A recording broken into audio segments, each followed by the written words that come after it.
આજે કરોડો નાગરિકો અને ભક્તો માટે અને રાષ્ટ્રપ્રેમીઓ માટે ખૂબ આનંદનો દિવસ છે।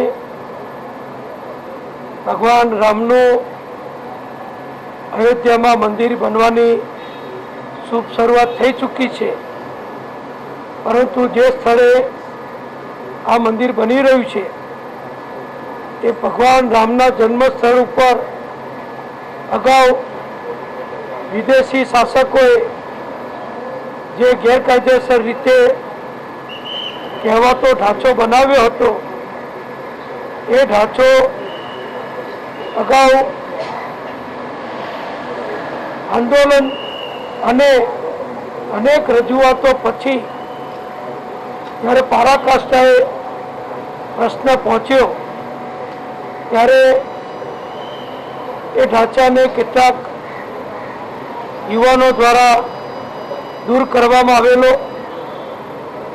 એ વખતની સરકારોએ જે તે વખતના અમારા રાષ્ટ્રીય નેતાઓ, ભારતીય જનતા પક્ષના નેતાઓ, વિશ્વ હિન્દુ પરિષદના નેતાઓ અને અયોધ્યા આંદોલન સાથે સંકળાયેલા પૂજ્ય સાધુ સંતો ઉપર આ ઢાંચો દૂર કરવાનો કેસ દાખલ કરેલો અને આ ઐતિહાસિક કેસ ઘણા લાંબા સમયથી ન્યાયાલયમાં ચાલતો હતો। નામદાર સુપ્રીમ કોર્ટે પણ સેશન કોર્ટનો આદેશ કરેલો કે આ કેસનો ઝડપથી ચુકાદો આપવામાં આવે અને એના અનુસંધાનમાં આજે જે ચુકાદો જાહેર થયો છે એ ચુકાદામાં જેમના ઉપર આક્ષેપ હતા, જેઓના આરોપી તરીકે બતાવવામાં આવેલા એવા રાષ્ટ્રીય નેતાઓને નામદાર કોર્ટ દ્વારા નિર્દોષ જાહેર કરવામાં આવ્યા છે।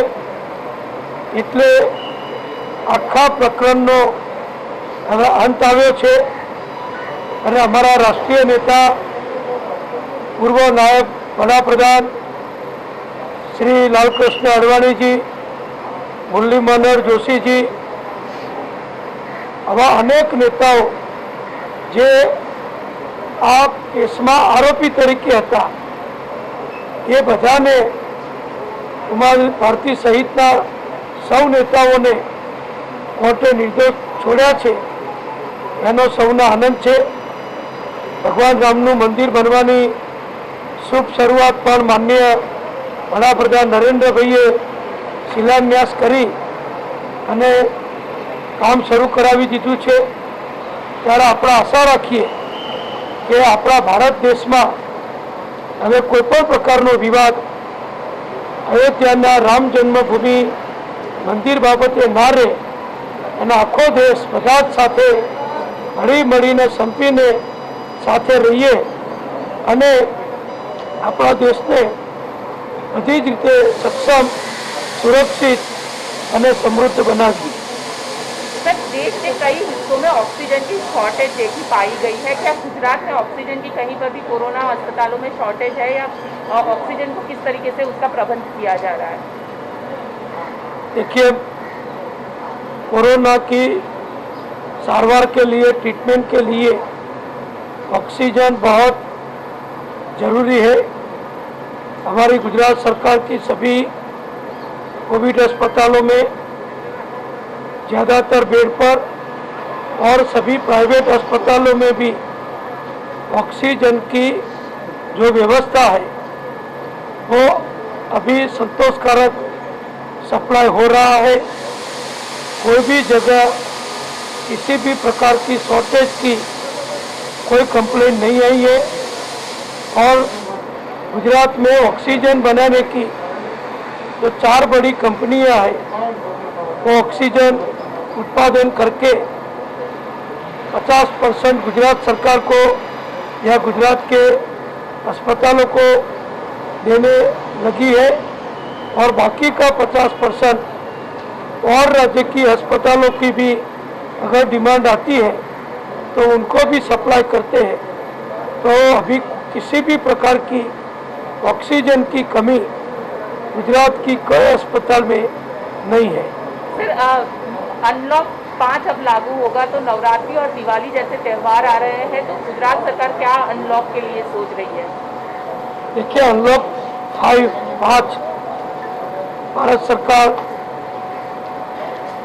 आज डिक्लेयर करने वाले हैं और भारत सरकार जिस प्रकार से मंजूरियां देगी, रियायतें देगी, उसी प्रकार गुजरात सरकार भी जिस तरह पूरी कोरोना महामारी के दरमियान और लॉकडाउन और अनलॉक के दरमियान गुजरात सरकार हमेशा भारत सरकार की गाइडलाइन का पूर्णतः पालन करती है। इस प्रकार आज जो भारत सरकार जो नए नॉर्म्स डिक्लेयर करेगी, वो देखते हुए गुजरात सरकार आगे अपना निर्णय करेगी। સાહેબ, નવરાત્ર મહોત્સવ આ વખતે નહીં યોજાય એ પ્રકારની જાહેરાત તો રાજ્ય સરકારે કરી, પરંતુ જે બીજા નવરાત્ર આયોજનો છે એ સંદર્ભે શું સરકાર વિચારી રહી છે?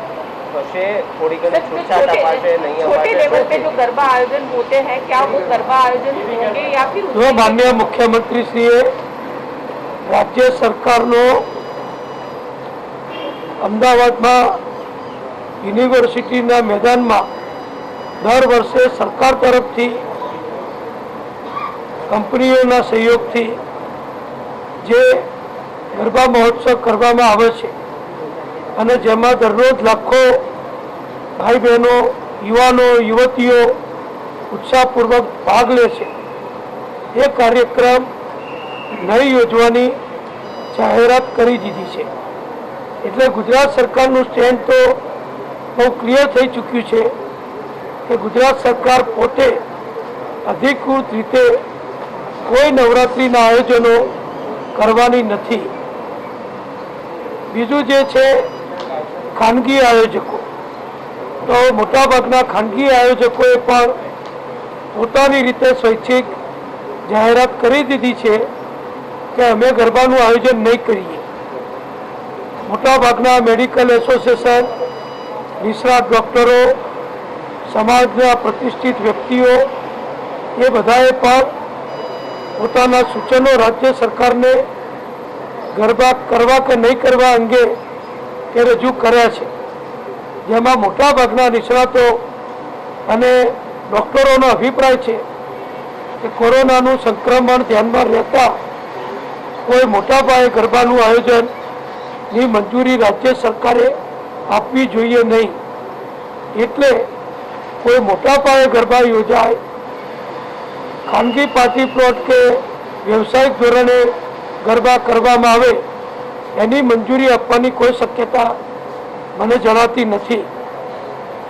જે ગ્રામ્ય લેવલે, મહોલ્લા, શેરીઓ, સોસાયટીઓ લેવલે મર્યાદિત સંખ્યામાં ધાર્મિક વૃત્તિને ધ્યાનમાં રાખી અને કદાચ કોઈ ગરબા કરશે તો એને કેવી રીતે મંજૂરી આપવી, કેવી રીતે એને માન્ય રાખવા, એ અંગે હજુ અમે કોઈ નિર્ણય કર્યો નથી। આ જે અનલોક 5ની જે ભારત સરકારની શરતો જાહેર થાય એમાં કેટલી કેટલી છૂટછાટ આપે છે એ પ્રમાણે શક્ય છે કે આગળ ઉપર અમે એની પણ વિચારણા કરીએ। सर उपचुनाव आ रहे हैं सर, उपचुनाव को लेकर क्योंकि हाल कहेगी